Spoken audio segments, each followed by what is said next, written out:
একটু একটু এটা নিচে করেন, এটা একটু নিচে করেন।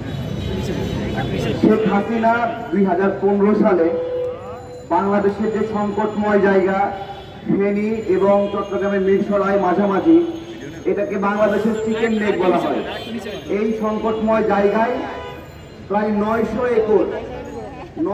একর জায়গা দিয়েছে।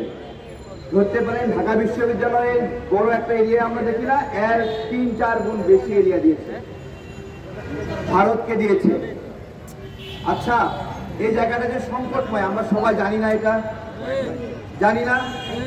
এইখানে শেখ হাসিনা জায়গাটা কেন দিল আমাদের প্রশ্ন। শুধু এখানে না, এই যে রূপপুর পারমাণবিক প্রকল্প, তারপরে পায়রা বিদ্যুৎ প্রকল্প, এরকম বড় বড় প্রকল্পগুলোতে শেখ হাসিনা ভারতের নাগরিকদেরকে ঢুকিয়েছে ব্যাপকভাবে।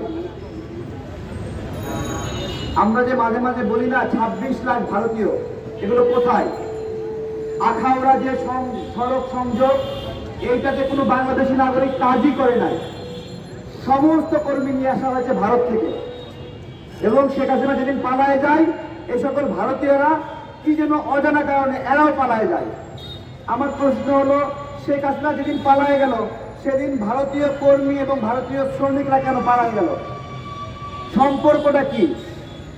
গতদিন স্বরাষ্ট্র দপ্তর থেকে বলা হয়েছে 10 লাখ বিদেশি বাংলাদেশে অবৈধভাবে কাজ করে। এটা কি আমেরিকানরা অবৈধভাবে কাজ করে? রাশিয়ানরা কাজ করে? কারা কাজ করে? ভারতীয়রা কাজ করে। দেখেন, 10 লাখ ভারতীয় বাংলাদেশে অবৈধভাবে কাজ করে, এর অর্থ কি? অবৈধভাবে কাজ করলে কি হয়? এরা যে ইনকাম করবে, এর উপর কোনো ট্যাক্স আরোপ হবে না। এরা যে টাকা পাঠাবে, সেটা কোনো লিস্টেড হবে না। জায়গায় করে লাগে যে টাকা দিয়ে যাবে।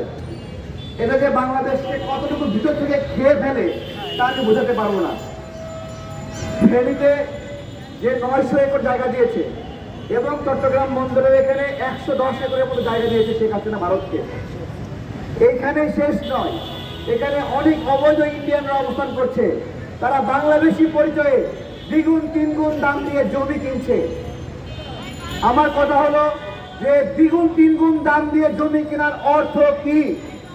কেন ভারতীয়রা 2 দাম দিয়ে এখানে জমি কিনছে? আমরা যারা তাদের কাছে 2 দাম পেয়ে লোভে বিক্রি করছি, নিজের মাতৃভূমিকে কতটা বিপদে ফেলছি, আমরা কি খেয়াল করেছি? আমরা খেয়াল করিনি। আমরা একটা ফেস্টুন বানিয়েছি, সেই দিকে আমরা একটা স্থায়ী সেনাবাহিনী চাই, সেনা ঘাঁটি চাই, সামরিক ঘাঁটি চাই, এবং একটা তো